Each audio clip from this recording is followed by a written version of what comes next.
Hello y'all, and welcome back to my channel, to my subscribers, and hello if you're new here, welcome.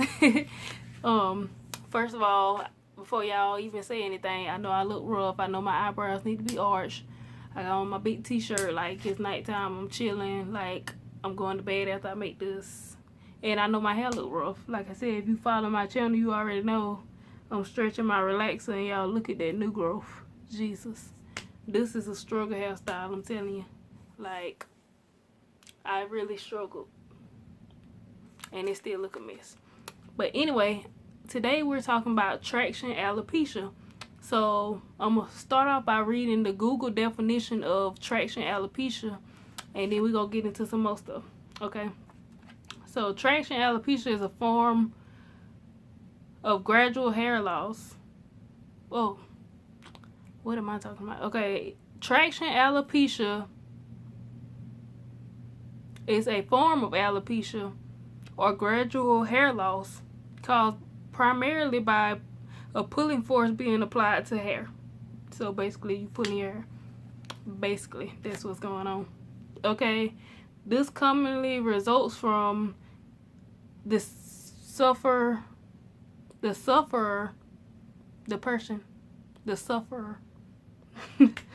would frequently wearing their hair in particularly tight ponytails, pigtails, or braids. So now that we got that definition out the way, which was really hard for me to read for some reason. Anyway, so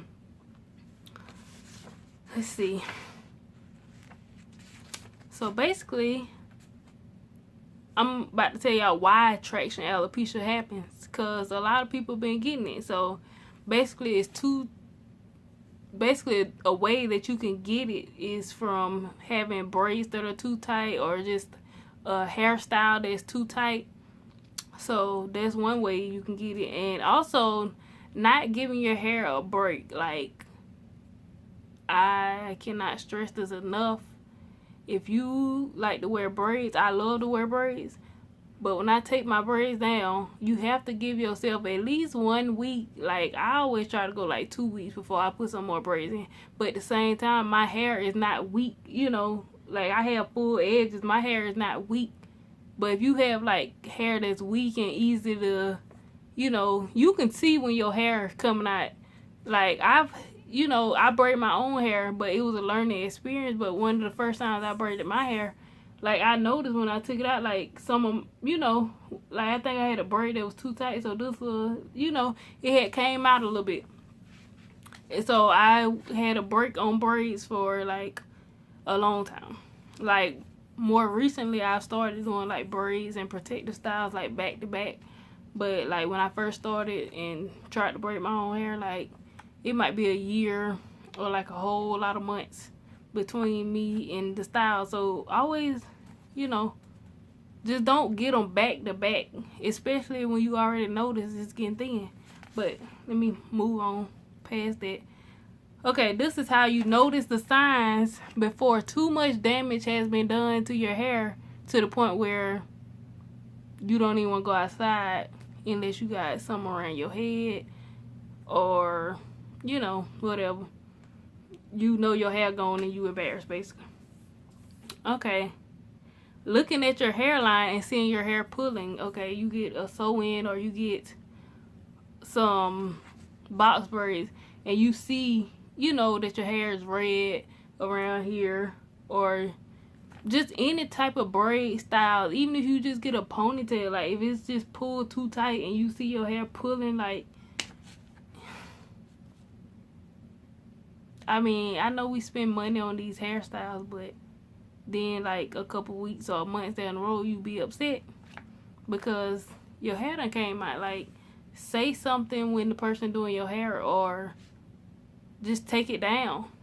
Well, if I hate to say this, but if you don't have, like, thin edges, or if your hair not already bad off, and you see that the style is a little tight, but you can give it a couple days, and it'll be all right. After that, you might can do that maybe once or twice. Like I said, if you don't have no thin, weak hair. But if your edge is already struggling for dear life, and you go get some braids or something that's just too tight and you see it pulling, you need to take it down immediately. Because when you take it down, when you finally take it down weeks later, and you ain't gonna have no edges, like, or whatever, like, all around. Like, some people have traction alopecia so bad it go all the way from the front of their head just all the way around. Ignore my little y'all ignore my little braids, but it go all the way around. Like, some people literally only have hair like in the center part of their head. Like, y'all stop. If it's too tight, take it out. Take it out. And also small red bumps, like, this for anybody, adults, kids, anybody. Like, if you get a style and you see these little bumps around your head, you know, maybe it's time to take it out. Especially if your edges are already holding on for dear life. And yeah, basically just noticing that your edge is thin. But some people, you know, they don't have to have a tight style for them to lose their edges. Some people just have naturally thin edges. And if you do have naturally thin edges, then you need to protect your edges. Do not get a style and you clearly see it's pulling your already thin edges and then get upset about it because your edges came out. You already was struggling. Don't do that. Okay. And this is the last thing that I pretty much have to talk about, but basically how to stop it once you notice that it's happening. Because, like, if you get traction alopecia, or if you just, you know, have a bad hairstyle, you know, where your edges come out a little bit, you can stop it before it becomes like traction alopecia where you only have hair in the center of your head. Like, protective styles are awesome, but if they are not kept up and done correctly, or if you just don't know when to take it out or when it's time to let it go, when it's just too much on your hair, then it could become like a horrible situation where you have this terrible traction alopecia. But basically, ways you can stop it: take a break from braids, sew-ins, wigs, whatever you doing, whatever you know that you know is gonna put tension on your edges or just anywhere around your whole hairline. Stop. It may be hard. I know these days, like, people be insecure to wear their real hair. It's nothing wrong with wearing your real hair. That's the number one thing, to be secure with yourself, to be able to wear your real hair. Honestly, I personally don't care about wearing my real hair. I wear it all day, any day. And if I got to the point my edges were thin, I'd throw a headband around it.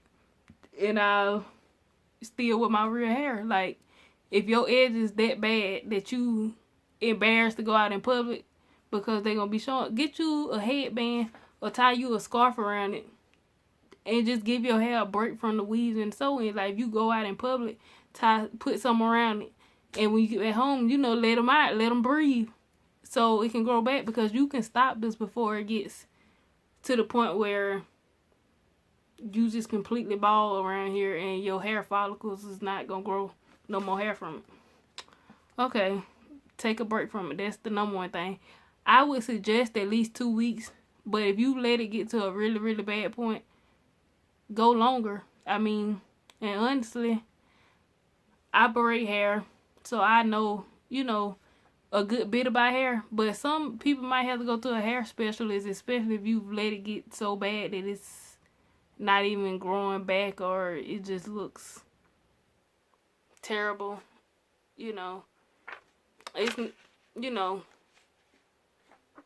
taking a break on the style really ain't gonna help at that point. You're gonna need probably something for somebody to put on your hair or on your scalp for it to grow. So yeah, if you got it really bad and you don't think taking a break from the braids or whatever style is gonna help it, then you might need to go see some type of hair specialist and get something to put on it. I also suggest, you know, if you're not that bad off, like I said, and you just need to take a break, do a hot oil treatment or a deep condition treatment, or both. They're really good for your hair. help make your hair stronger.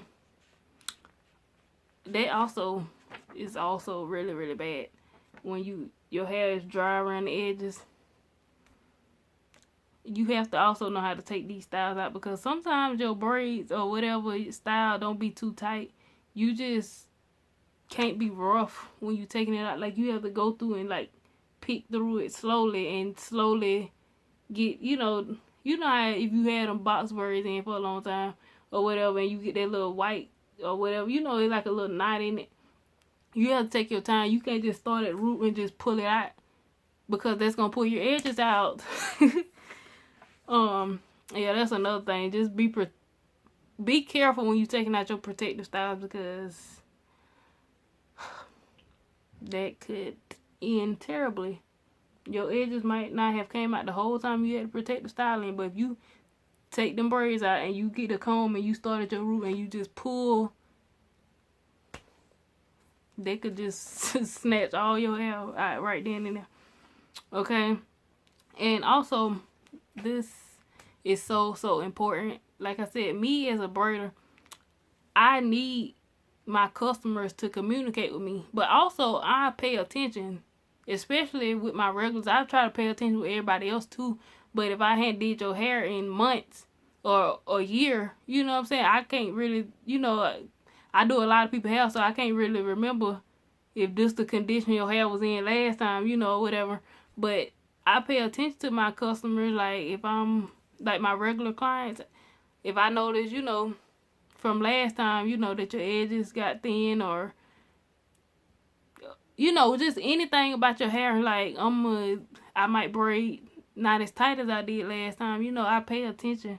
So that's the main thing. Also, is clients is communicating with whoever does your hair, your braider, your stylist, whoever do your hair. You need to communicate with them and let them know. Like, if somebody braided your hair and they was too tight last time, or your edges came out last time, I feel like if the braider like me, everybody not like me, but if somebody come to me and tell me, last time my braids was, a little too tight, and, my hair came out right here, whatever, or, I've never had that happen. I ain't never had nobody be like, they hair just came out because my braids was just so tight. That I've never had that happen, because I don't braid that tight. Like, of course you want your hair to be cute, but you cannot rip nobody hair out their scalp trying to make their hair cute. That's not cute. That's doing damage to the hair when you're supposed to be helping it grow. But anyway, just talk to your stylist if they're a nice person, if they like me, and you just tell them, it's a little too tight. Can you not braid as tight this time? Talk nicely, don't go in there like, girl, my hair was too tight. You better not braid my hair that tight again, I'm gonna punch you. Like, don't do that. Just say it nice. But if they start to braid your hair or whatever they doing, whatever style, and they just like don't even care about what you just said, and they just snatching your hair or whatever, then just get up and leave, or don't go back to them again. Just let it go. But me as a stylist, I'm gonna listen to my customers, and also I'm gonna pay attention with my regulars. I see what be going on with their hair, you know what I'm saying? So, and sometimes I suggest that, because some of my clients, like, their hair just thins, not thins, but it's just like their edges are easier to be pulled than other people, to where it gets thinner. So I may suggest that you get like 2 or 3 big feed-in braids instead of getting some box braids that's gonna be, kind of putting more tension on your edges or whatever. Yeah, that's another sign of a good stylist. You tell them what's going on with your hair, and they suggest you styles that will suit you better, instead of trying to just take your money. But anyway, I'm going to just wrap this video up about traction alopecia. Like I said, give your hair a break. Give your hair a break, and give your hair a break. And I also blame these stylists who braid people's hair on a monthly, daily, or weekly basis, and you see these people's hair coming out and you don't say nothing to them. Like, of course you trying to make your money. Suggest other styles. Like, tell them, no, I'm not gonna braid your hair in the style, because that's what you always been getting, and you can see, you know, your hair coming out around here, you know. That's just me. That's just my opinion on that when it comes to stylists and customers. But the traction alopecia stuff that I said, that's all facts. So y'all just take my advice. And also, if you suffer from traction alopecia, or if you're a stylist and you just have some tips on it, comment below, because traction alopecia is something that happens over time and through, you know, it's not just something that's like happens, you know, like other types of alopecia, you know, that just might be something hereditary. But traction alopecia is something that is done because of too tight braiding styles, or just too tight styles in general. And a lot of braiders and stylists get a bad reputation, especially as a braider. I heard people say plenty of times, no, I won't get braids, or I ain't wearing no braids because my hair gonna come out, or, you know, I got braids before and my edges came out. You know, everybody hair don't come out. Find a stylist that cares. But like I was saying though, I want you stylists, or just anybody that's dealt with it or seen it and know, you know, some tips or ways to help it. I want y'all to comment so we can help stop traction alopecia, because it's not something that's hereditary. It's happening because, as I said before, of just styles and stuff just being too tight. So if it's something that I ain't mentioned in the video, y'all comment and let these ladies know. We want all the ladies to have beautiful, thick hair. You know, nobody want their hair to be missing, you know. So, yep. Everybody comment. Y'all subscribe to me as well. And like my videos. Share my video. And, yeah. And comment. Let me know what else y'all would like to see. Y'all just comment. So, hope everybody has a blessed day. And thank y'all for watching the video.